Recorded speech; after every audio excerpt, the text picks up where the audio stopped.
Hello and welcome to another episode of Teaching Heroes, the teaching podcast where I ask teachers and educators, what does it take to turn up in your classrooms every day to inspire tomorrow's leaders? And today we're doing a special episode with a person who's very dear to my heart, Professor James Arvanitakis, who is Pro Vice Chancellor at Western Sydney University and in in engagement and advancement. Did I get that right, James? That's right. Yeah. Hey, Joe, how you doing? I am so good. Feel so privileged that you've come onto this podcast with me. James is an extraordinary human, and I was lucky enough to have James as one of my PhD supervisors, and he was incredible. And he also won Australian Teacher of the Year in 2012, just as I was about to submit my PhD. And I remember ringing him and saying, James, I know you're being asked to fly all over the world and give speeches because you won the award, but I need to submit this PhD. You got to read this first. Yeah, you say I'm dear to your heart, Joe, and you are definitely dear to my heart as well. It was such a privilege to work with you on your really amazing research. I learned so much from you. So it was a real great journey for both of us, I think. And we both had to to challenge each other in some ways. And I think you telling me that I had yet to submit your thesis and not for me to get carried away was also a really important lesson to me, because it's easy to forget that it's easy to forget that that people rely on you for this type of thing and for assistance, working on teams and things like that, and you shouldn't let people down. I think it's the most fundamental lesson you can learn. Oh gosh, James. I really appreciated it. And I appreciated you. I remember crying in your office on multiple occasions, and the first time I cried and you were like, what the hell's going on here? And I was it's okay, I cry, you'll get used to it, and you did. Well, I did. The thing it took me a while to get used to was the fact that you cried when I said to you, you need to change this and it needs improving and it's not ready, and then you would cry and I'd say, this is great, I think it's ready to submit, and you cry. And then, and I think I was just like, okay, I need to deal with this. I need to learn how to manage this. But again, it was a learning lesson for me. So, it was a great time. So and I'm really proud of the work that you're doing. I think you're doing such great work now. Thank you so much, James. I really love seeing what you're doing, and I really encourage you to keep on doing it, which is great. Nothing better, actually. I don't think there's anything better than a PhD supervisor to see one of their candidates graduate and then see them pursuing something that they love doing. I just think it's the coolest thing in the world. Like I have never experienced a better feeling. So so it's great to chat to you. Thanks, James. Well, there's so much we can talk about. I don't even really know where to start. Let's start with what you're doing now at Western Sydney University, what your role is and what you guys are committed to there. Well, look, it's a really cool role. I'm Pro Vice Chancellor of Engagement and Advancement. So I'm oversee all our schools engagement and our future student engagement programs. So we have some really great programs, including programs such as Fast Forward, which is targeted at students that are first in their family to go to uni, Pathways to Dreaming, which are aimed at our Aboriginal students and to help commit to help them achieve their goals. I oversee things like the Veterans Program, which is targeted to Australians current and retired veterans from the armed services. So that's one part of it. There's other parts as well. Obviously, the Academy program, which is a program for our high achieving students, high potential students, as well as the advancement, which is working with I suppose funders to source scholarships and things like that. So it's a pretty broad portfolio, but I love it. But I still get to sit in the classroom and run classes, which is great. I ran one earlier this week. Only you, James. Like every other academic that would get to your position would be like, phew, no more teaching, no more marking. But you're just in there, still in there. That's amazing. Yeah, I love it. And I think, it keeps you grounded, but it reminds you about what you do. And then I also get to still do research. So I just submitted a paper last week and keep up some of my research stuff, which is great. Not as prolific as I once was, so to speak. I used to be able to produce quite a few papers a year and be involved in a number of research projects, but you know, it's only a couple a year now, but yeah, I still love writing and engaging, and yeah, so it's a really great gig. So, and you know, and it's really all, I mean, and I'm just saying this, but yeah, proud of my boss who you know, who insists that I maintain my, I suppose, administration requirements, balance them with my own personal research and teaching requirements as well, which keeps keeps me I think relevant. So yeah. That's great. Like it just goes to show early on in my, like once I got a job at a university, you know, you said to me, don't get caught up in workload.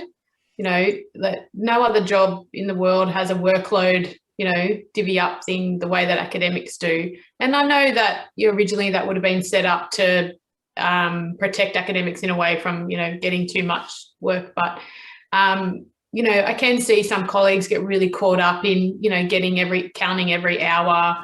And I think I really took on your advice and actually just didn't get caught up in that and just do what I'm required. And, you know, if I have ideas that fit beyond workload, well, I just do them anyway and find a way to manage it. And so I think that was great advice. And just listening to what you're currently doing, I'm like, wow, I thought I was doing a lot. Yeah, I mean, I think inspirational. I think the workload thing is a really interesting one, and you know, and being serious for a minute, I think the way I've seen workload applied the best is when it's collegially done, when people sit in the room and they share they talk about what teaching and research commitments they have and what engagement activity they're doing, and they as colleagues begin to balance them out. So if I'm, you know, running like 4 classes this semester and you're running 1 class, then you can either go, well, look, hey, how about I help you out with like this, or hey, I'll pick up the slack next semester. You know, when you've got a group of people working collegially like that, I think it's become I think the problem is that we've gone from having a tool that was meant to be that collegial kind of negotiated process amongst ourselves, which now management, to one that's become a tool for accounting. And I think if that's the case, it's kind of a bit like, you know, the tail wagging the dog kind of thing, you know, it's like workload becomes the end point rather than a tool to get there. And that's, I suppose, why I think it's important not to get caught in some of those minuscule details of things like workload. Yeah.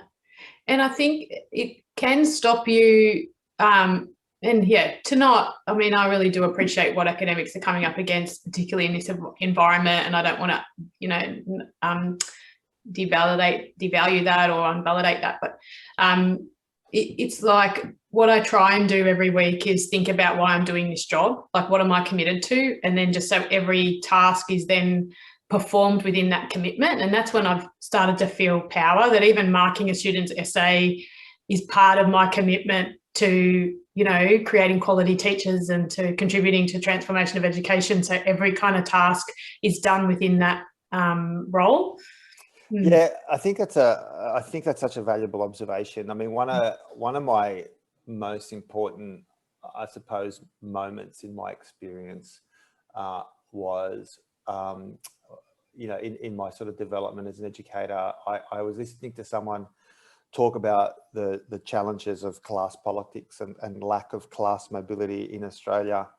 And gave a really good presentation, and I was really like, wow, really impressed with that presentation. And then I heard them, you know, during the afternoon tea break, I heard them complaining about, you know, who let these students in later, about complaining about students. And I just thought, you know, and I was just thinking to myself, you know, if you can't draw the connection between you know, life journey and being an educator at a university, then you get the theory, but you don't get the pragmatics. And so every time, I suppose, every time you're marking something, you're right. It's not about, you know, it's not just about marking something. It's about thinking that this is a pathway to someone's journey.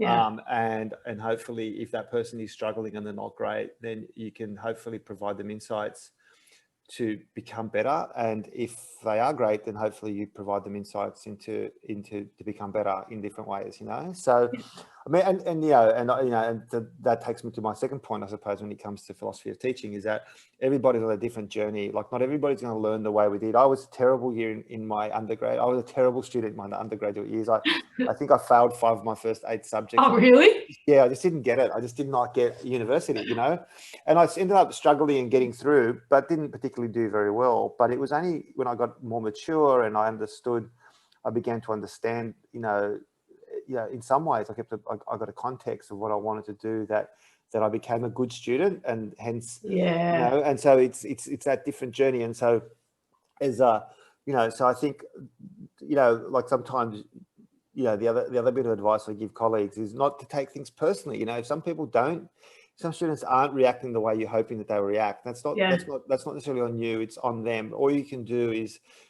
try and understand what journey they're on, and help them on that journey. And so I think that's a bit of a difficult one to negotiate. But I was a terrible student, and so sometimes when someone says to me, "Oh, you're a bit lenient about that," and I'm like, well, I mean, apart from the fact that as an author, I've never submitted a paper on time. I've never actually. I can't remember the last time I submitted a paper without an email to the special editor saying, "Oh, do you mind if I submit it another week later? I'm just caught up." But so I find it hard to sort of. I find it hypocritical if I'm like really, really hard-ass on some of those things. But the other thing is still, it took me a while to get there. And part of that had to do with because I was the first member in my family to go to uni, and I didn't know what it were, and I never really transitioned well between high school and uni. So I think that journey is a really interesting one that we need to be mindful of. Yeah, and I think we're getting a lot better now. I mean, both of us are located out in Western Sydney, and both your university and the new campus of ACU at Blacktown's really committed to growing tertiary participation in that area, and finding those pathways and that access to university. And it is so, I find if you kind of approach it as well, like with the diversity of students, if you approach it like, well, what can I learn about teaching and learning from these students, rather than necessarily it always being like from the teacher down, what am I learning in the interaction with you, can be quite powerful. And rather than being punitive about it, if you're kind of engaged with the student in that process of learning, then you can learn so much about yourself as an educator and a learner as well. Yeah, look, and I think, if we were knocking over teaching points, this would be number 3, which takes us back to Paulo Freire's pedagogy of the oppressed. I mean, he talked about, you've got as much to learn from the Brazilian.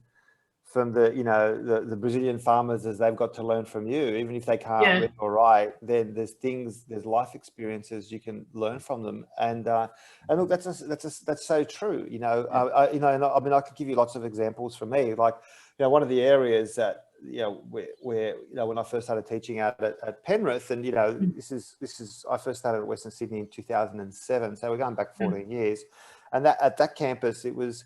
The campus it'd been there for a while, but it wasn't particularly great. And the students it was a sort of an interesting mix of students. And I, as an early educator, as an educator who had only recently submitted my PhD, I had graduated from my PhD. I really struggled to talk about things such as gender, and talk about gender. I was teaching gender, and I really struggled to sort of get students to connect with the concept of gender. So what I did was, obviously I could present all the theoretical stuff, but how do you make this practical in people's lives? And one of the things that I did was I began by getting students to write me, explain to them, ask them stories, to write me to write not essays, but experiences of how they experienced, proving to the world that they were, for the boys to prove to the world that they were a real man. How did you prove to the world that you were a man? That you proved to the world that you were masculine enough. And sort of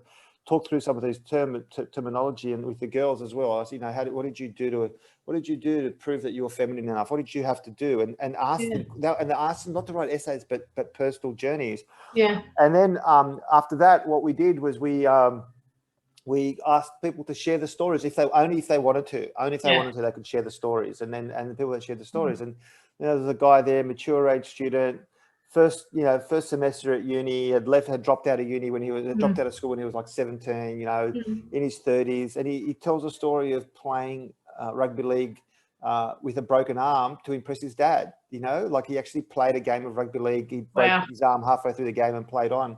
Yeah. And he tells that story, and there's all the guys in that room can connect with what that means about doing things even though you're really unhappy or uncomfortable or even in pain.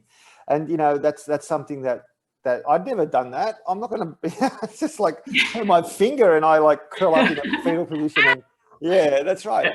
But that story resonated with everybody. Yeah. Yes. That becomes a story that allowed me to journey into the different aspects. And what I found was a lot of my teaching then began to shift, where I didn't walk in thinking, I got the answer. I walked in thinking, okay, well, these people have the answer. This crew have the answer. I just need to ask them the right question, get them to start thinking about it. And when they present that, then I can use, sociology and cultural theory and cultural studies and social theory and all those things. I can use them to give them context so they can understand their experiences, not only as an individual thing, but also as within the broader context. And from there, you get to talk about not only masculinity and femininity and gender politics, but toxic masculinity and toxic, and toxic relationships. And then you talk about the sociological imagination. And that comes from someone's personal story. It doesn't come, and that comes from walking into a room knowing that you're going to learn as much as what you can teach. And that is, I think that is like one of the most powerful lessons I learned as an educator, and I think it's really important that I hold on to that. And it happens as well now, like when I ran a class this week on leadership and understanding what leadership means in context and talking about context of Black Lives Matter. And I had a couple of students who from African descent in my class, and they're going to tell stories that I can't tell. Yeah, sure. Yeah. As a Greek guy, as a young Greek man, I can talk about my experiences. So with some racial abuse and that as I was growing up. But I've never thought if my hands left the steering wheel that I might be shot in the US. Like it's it's a different context, right? Yeah. And we have to learn from these moments. Moments, and that's what empowers our students and makes them better. It makes the journey more empowering, I think.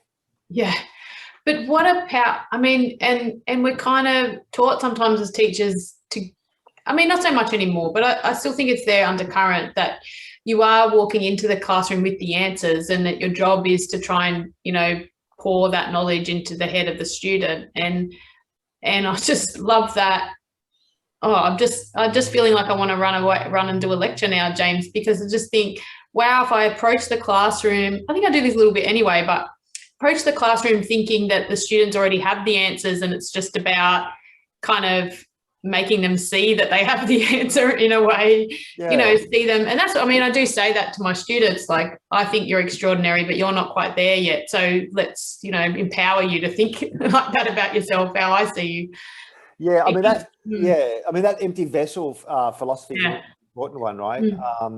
But yeah, the way I think about it is that when you enter a room, if you've got all the students, they're represented by glasses half full, and you're represented by glass half full. And what you're doing is you're like we're all swapping knowledge, but like in some ways, when you walk out, the levels all increased. You know what I mean? So that's the thing. It's that you know that you got knowledge you need to impart, and that's important. But then you also know that you're building on something. You're not. It's the glass is not purely empty. If that makes sense. If that makes sense. Yeah. And if you can figure out how to do that, then I think that's what's I think really, really powerful as an educator. Yeah. And that, and that way, what you do is if you approach it in that way as well, and the other sort of, so I'm just saying a whole bunch of so great, keep going. Cliches. I'm just saying a whole bunch of cliches and philosophy that but that way, what you do then is you take any theoretical idea, like any piece of knowledge. Doesn't matter if it's like, it doesn't matter who it is, and this is one of the things I teach my students in first years. I say, it doesn't matter if it's, Marx or Weber or Foucault Parsons or, you know, anyone. It's just an idea. It's a theoretical idea, and your job is to treat it like plasticine and to shape it and to reshape it. And as you do that, you understand what fits and what doesn't fit, and ultimately what your view of the world is you take little bits and pieces and you build them together, and then that creates a sort of a framework for you to see the world. And then as you get more and more experience, then you will change that framework, you know, and that's part of that journey. So no idea is we should never treat any theory or any knowledge as being reified. You know, I mean, this is one of the great ironies we face in our contemporary world, right? Is that we talk about and look, I don't know the answer to this, right? It's one of the great ironies, but we talk about, vaccine hesitancy or vaccine skepticism, and we talk about climate change skepticism, but universities are built on skepticism. You know, that's why they came to exist, so it could teach people to be skeptics. You know, and so we need to drop that. We need to stop using the concept of skepticism in such a negative way. This is why we exist. The whole discipline of history and philosophy of science emerged because science had failed in its ability to meet the needs of people. You know, that scientists didn't present what they needed to do, and so we as educators, we need to look at that, and rather as a oh my God, how am I going to smash through this, to look at it as how do I take this and how do I encourage skepticism and things, but in a positive way, and learn people to challenge power, challenge ideas, challenge messages, and that's critical thinking, right? That's And I think it's one of the things that I enjoyed is, I think the right word, in 2020 in the COVID pandemic, is that, you know, people started to critically engage with science. And I know not always in ways that scientists wanted us to, but it kind of woke people up. And Elaine, who was my other supervisor, she raised a point with me when I saw her recently. She said, isn't it funny that each of the chief medical officers in each of the states are all saying that they're acting on medical advice, but everyone's doing something different? Yeah. So all of them were saying, but I'm acting on the medical advice, I'm acting on the advice of the chief health medical officer. But 6 different responses to the pandemic, you know, happened in Australia, and we all got there in the end, you know. And it's like, well, no wonder people are now going, well, you know, you all did something different, and so it's kind of natural that, as you say, people are kind of, well, you've introduced us to this world of science. Now we know that it's not all black and white.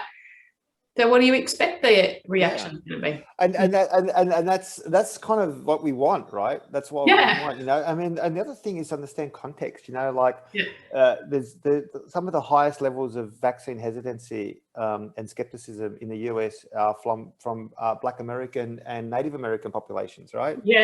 I mean, these were people that were experimented on. You know, there's famous experiments of Black men in America, you know, having diseases such as syphilis and not being treated on purpose to see what happens. You know, you don't rebuild it. You know, it's no different from the experience of what our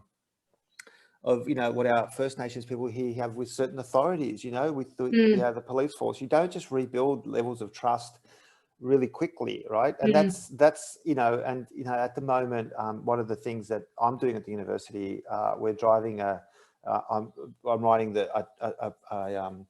engagement strategy, and I'm terming it the Trust Project, because it's about saying, well, what's the role of an institution like a university? Is to build trust between the population and an institute, you know, and knowledge producing institutes, that we're producing information and we're producing knowledge and that should be trusted. And and trust relies on authenticity, it relies on honesty, it relies on transparency, it relies on all these different aspects, right? And as educators, you know, if we want our students to trust us, then we need to have all those elements as well as being able to admit when we make errors. that we are not perfect. And that's, I think, is a really important, another important lesson that we need to take away. Yeah, definitely. Gosh, James, now I don't know where to go because there's so much.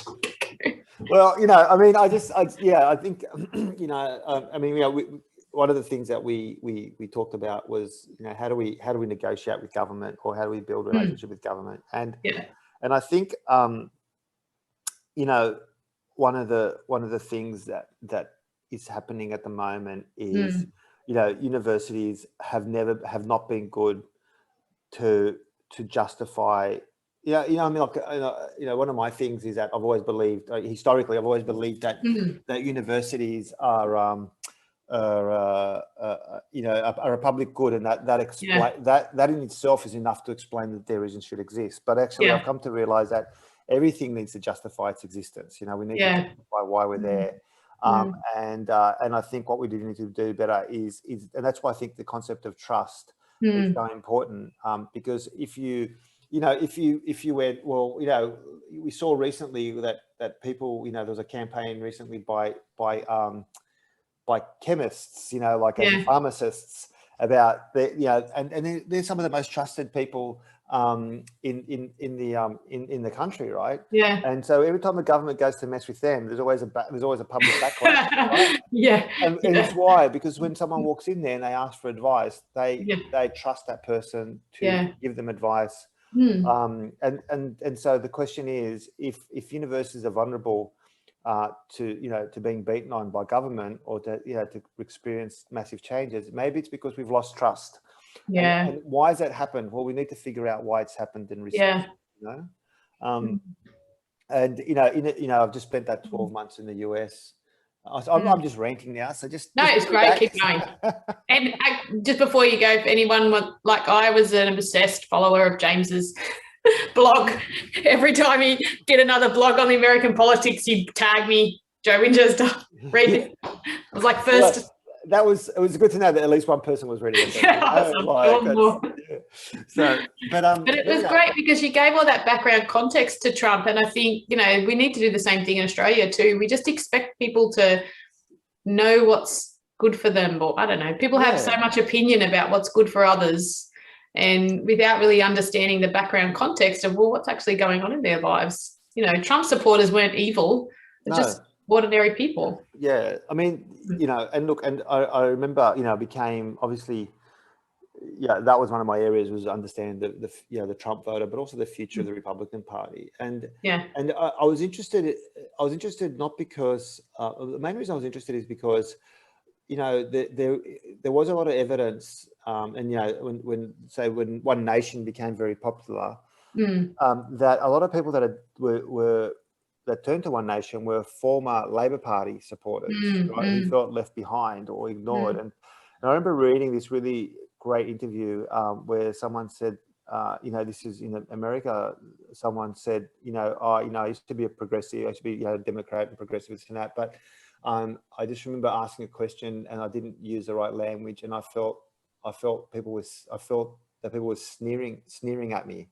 And I just thought that word sneer is such an evocative word, you know. And you know, and I sometimes think that you know, we do sometimes get caught up in a sense of political correctness, and I think both sides of politics do. I think both sides have their own version of political correctness, or, you know, the extremes. And what we're not very good at is kind of going, okay, well, this is why inclusivity is important. This is why, you know, we just assume that it's there on its own. And again, you know, if you look at, you know, if we go back to you know, the sociological imagination, we need to understand context and history, not just demand immediate things. We need to understand, well, this person's view is that, and that I think once we understand, I'm not saying you agree with it.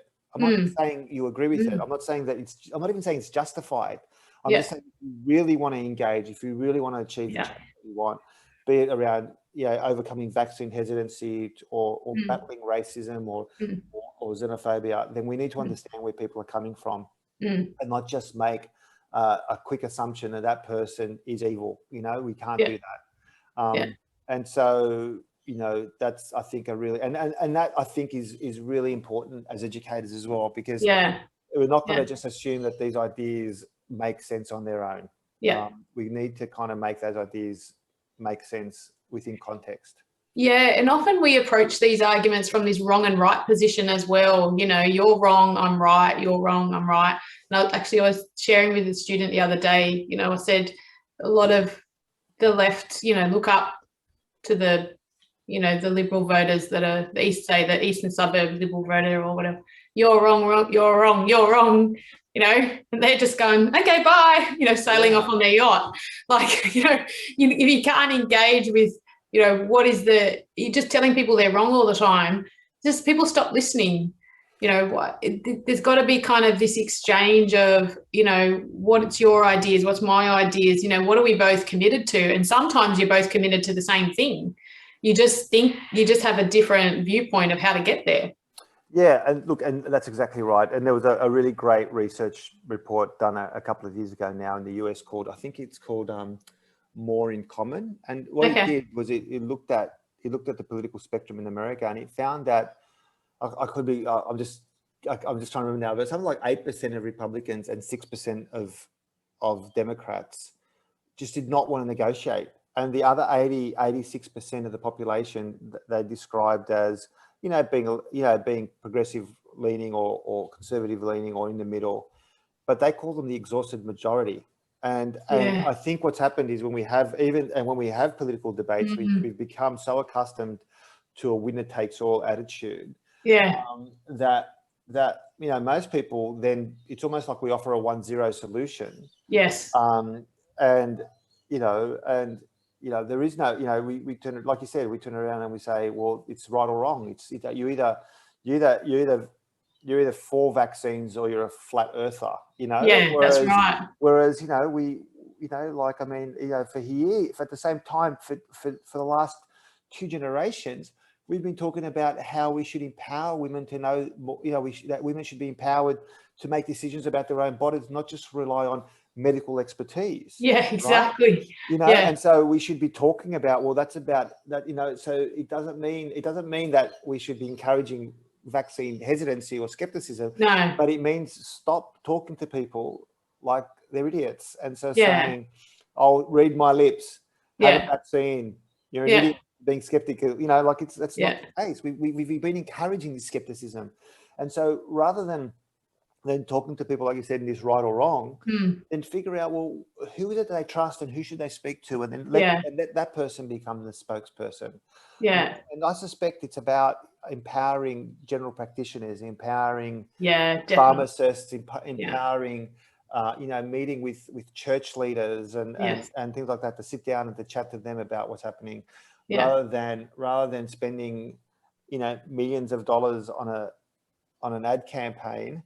You know what I mean? Like, absolutely. It's about sort of, And the leadership as well has been, like the state leadership has been interesting to watch, because there's a lot of the, like, you're right, I'm wrong stuff going on. And then so in that come the vaccine, and then the vaccines come in on top of that, AstraZeneca, Vica, like, when else have we cared about the brand names of vaccines before? It's just been like, put it in my arm, now I won't have the flu, or put it in my kid's arm, now they won't have chickenpox. Like, no one's asking, what company it's from. They just take the vaccine. Yeah. But it's also kind of understanding that background context as well, because as you were saying, like, it's understandable that, like, I'm pro-vaccine, and I was like, put it in my arm when it comes. And then hearing that women in their 40s get blood clots, and I'm like, well, I knew that about the pill, and now I know this about, you've got this background context now of, okay, but tell me the facts. And then it's hard to know which leader to trust in that, because there was always this back and forth, and it's like, it's tricky. So even well-educated people who are open-minded and do their whatever. Yeah, it's tough. And that, again, that goes back to, I think that goes back to this concept of trust, right? Like, who do we trust?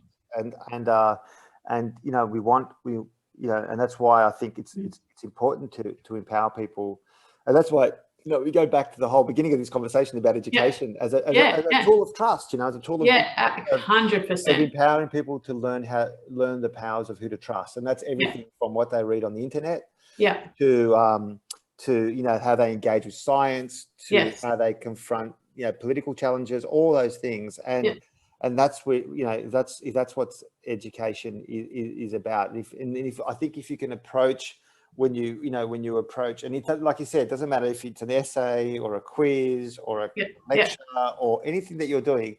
That's if when you're entering a classroom, you're thinking, this is what I'm doing, it's part of this bigger picture. Then I think that's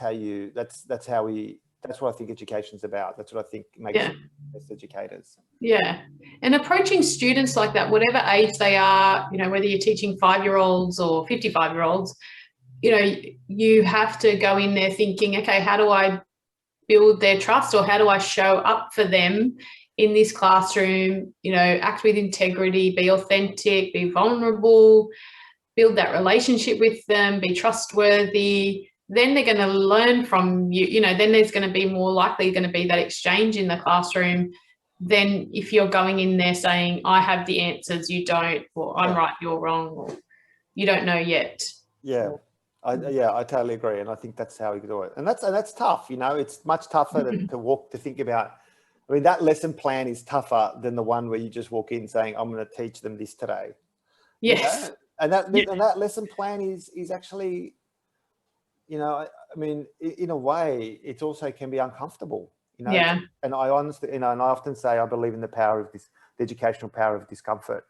You know, and some of the writing, I know that you've seen what I've done is around the issue of creating not just safe spaces in classrooms, but brave spaces where we can be brave enough to make people uncomfortable around us, to challenge each other. And we as educators, you know, we as educators need to be we need to be what we want our students to be, you know, and if we want our students to be entrepreneurial and brave and critical thinkers, then we need to be that as well. And that's tough. That is much harder for me to go into a classroom and be to kind of be challenged than it is to just walk in there and say, I'm just gonna speak at you for an hour, because that's a much easier way to do it. Actually, on Wednesday, I went in. I was all kind of fired up about something else, and kind of brought that into the classroom a little bit. And we were talking about special education, and I had the students have a little debate or have a real think about it. And they approached the activity really blasé initially. They spent 5 minutes. You know, I was watching them. They spent 5 minutes having a little talk about what they thought, and then they started to chat about whatever. And then about 10 minutes later, I said, "Okay, tell me what you think." And then they said what I thought, and I went, "Nah, you didn't do the work. What about this? What about this? You know, did you think about children with disabilities? What if they show up like this? What are you going to do? What are you going to do?" And they were like, oh no. And I went toe to toe with this great student. Like, she's just been phenomenal in class. And she just made some statement, and I just took a risk. And we had a bit of an exchange, and she was really challenged by it, and then left the class a bit upset, but I followed her out. And like, good on her. Like, she really, you know, told me, she said, you invalidated what I was saying about the school I went to. And I was like, yeah, okay, I can see I did that now. And I said, but I think you're amazing, and I want to challenge you, and I appreciate you challenging me. And we ended up, like, at the end, I was like, man, I was just so glad I took the risk. But then I had to be responsible for our relationship too. Like, I couldn't have just left it like that. You know, I had to then be able to hear what she had to say, and the missteps I took in that exchange I had with her. But it was just like so much more of a rewarding lesson than if we had just done a class debate on should people with disabilities go to mainstream schools, you know. Yeah, it's a really great way to put it, and it's uncomfortable. Like, I mean, there's times I run classes and I'll literally break out in a cold sweat. Like, I'll be sitting there, like, I'll be like, oh man, I hope this doesn't go off the rails, you know. Like, and I'll be scared. I'll be uncomfortable. Yeah. And you know, and I can feel like the sweat up the back of my neck building up, and I can feel the back of my neck lifting, and I'm just looking around going, oh, I hope this is, you know. But you know, I mean, it's a much more valid, it's a much more interesting class than it is if I just sort of went through and just read out of the textbook, you know? Yeah. You know, I mean, I think, you know, I think it's important that we realize that, you know, we also need to find a way to, again, you need to struggle with this, is to find a way to think about, you know, those debates, but shouldn't, like you said, shouldn't be about invalidating people's experiences or opinions. It's about just getting people to think outside what they're thinking about, you know, expanding the box. And I think that's important, you know. And I mean, it's really interesting, like, there's a lot of criticism about universities about not being places for conservative students to feel comfortable. Yeah. And you know, and so I've been really mindful of that as well in thinking about again, this is a part of the learning process, right? As educators, sort of wanting conservative politics to have a space in my classroom, wanting people to think about well, what does conservative mean, and why is conservatism a perfectly valid position to have? You know, I mean, I suppose, you know, in some ways, if I have someone who's incredibly right-wing reactionary, then that's a different thing to conservatism. And I think, again, we treat them the same. You know, often we'll treat those ideas the same. And, you know, we just, again, we need to be better at, like, at sort of unpacking where people are at and taking them on a journey, rather than just assuming that, like you said, we've got the answers.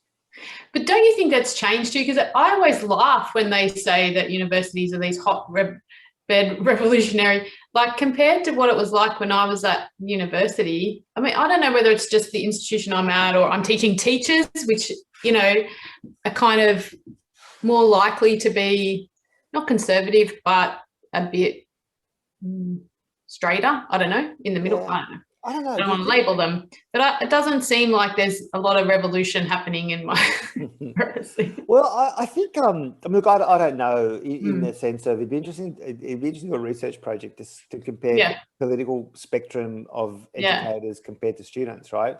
And I don't think students are particularly radical these days. I don't think they're particularly radical. I think that there's I suppose a much more conservative. I don't think students are radical. But I also think that, you know, there are topics that we steer away from. Yes. And we've kind of become terrified of certain topics, and so therefore our students replicate the sense of safeness that we have. Yes. So I think that's another challenge, right? That's another challenge that we have. And, you know, you know, there are, you know, in America, for example, there's a really interesting project, you know, about when they talk about issues of race, biology teachers will never touch the concept of race in a class, and they flick it to they always say, "I'll speak to your social science teacher." And then there was a project about reintroducing the concept of race in a biology classroom. Yeah. And this is there was a group of teachers in Denver doing this under, you know, with the guidance of one of the universities. And one of the reasons why they were doing that was because they were saying, well, if we don't talk about it here, then someone's going to talk about it at home, and the information they're going to get at home is going to be different to the context we provided. And so, do we categorize people? If we categorize race around people with physical characteristics, hair, skin, eyes, whatever, that's one thing. The problem is not that categorization. The problem becomes one of attaching social characteristics to that, right?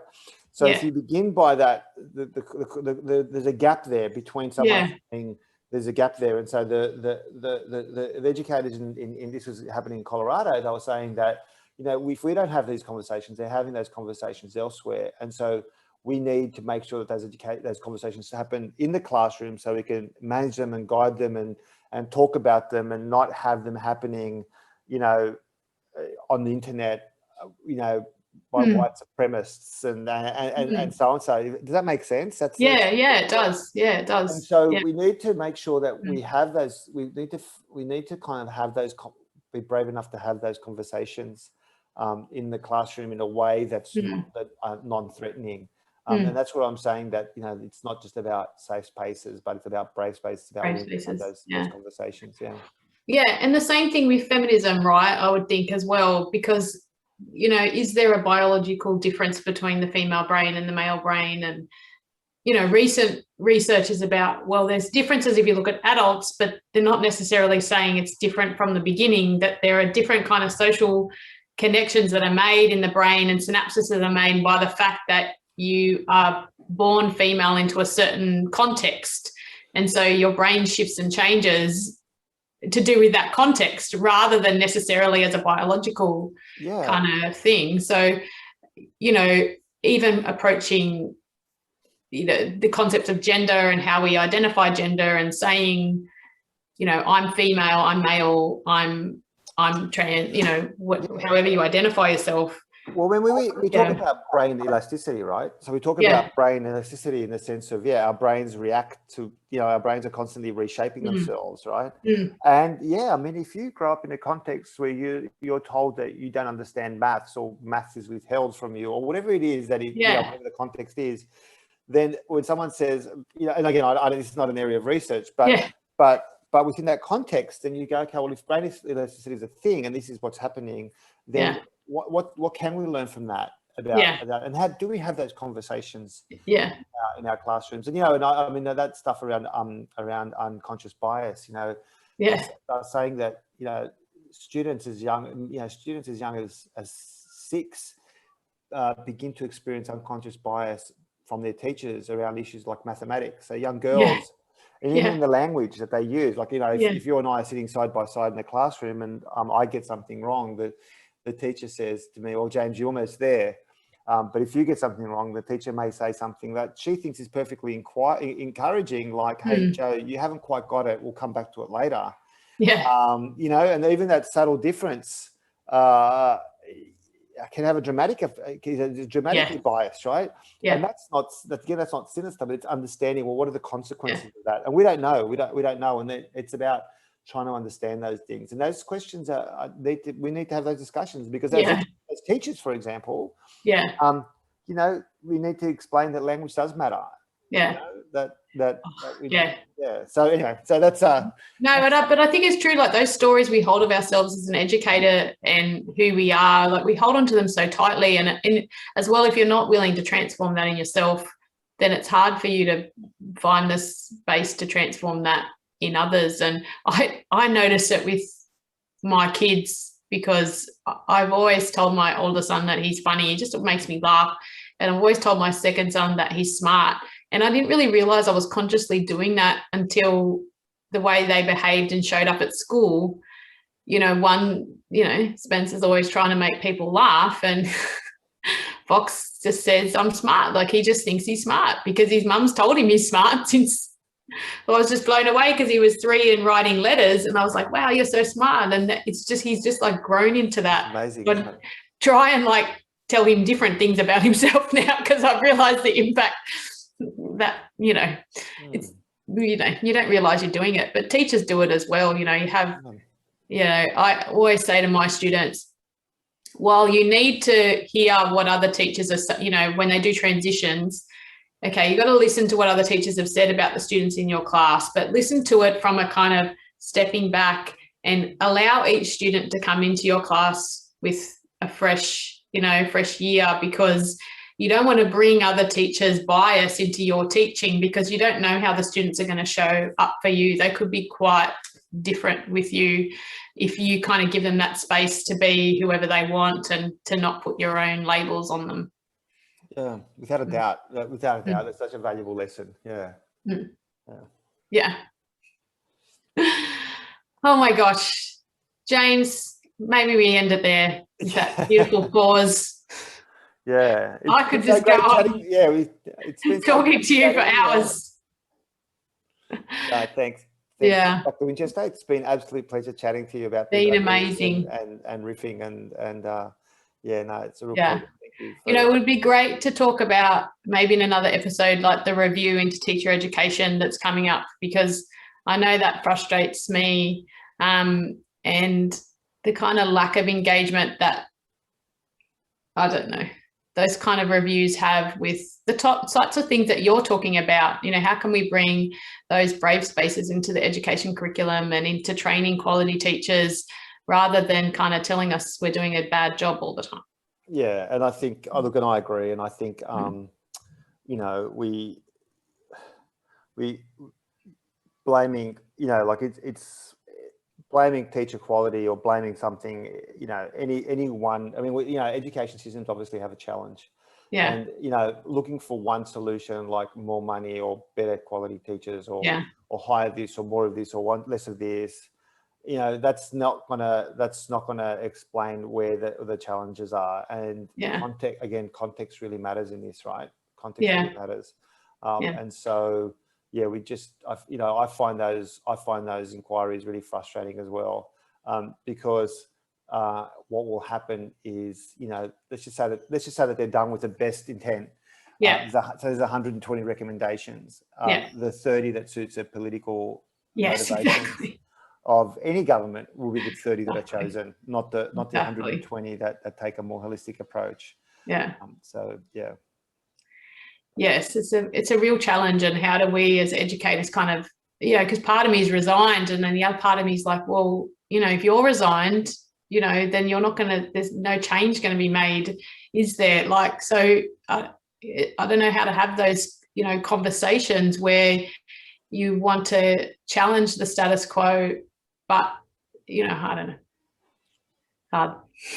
They are hard. But, you know, I mean, as hard as it is, you know, we've got to remember that the most important dimension of teaching is wanting to be in the classroom. And if you don't want to be there, then the students aren't going to want to be there. And so, so that outside noise, it's hard. It may be hard, but that outside noise is something that we need to find ways to negotiate. Yeah, and just for the students in the classroom. Yeah. So thank you so much, Professor. It's been such a pleasure to have you on here, and I look forward to seeing you face to face soon. Thanks, Dr. Winchester. Absolute pleasure. Okay, thanks. Bye. Bye. And I'll see you all next week for another episode of Teaching Heroes. Bye.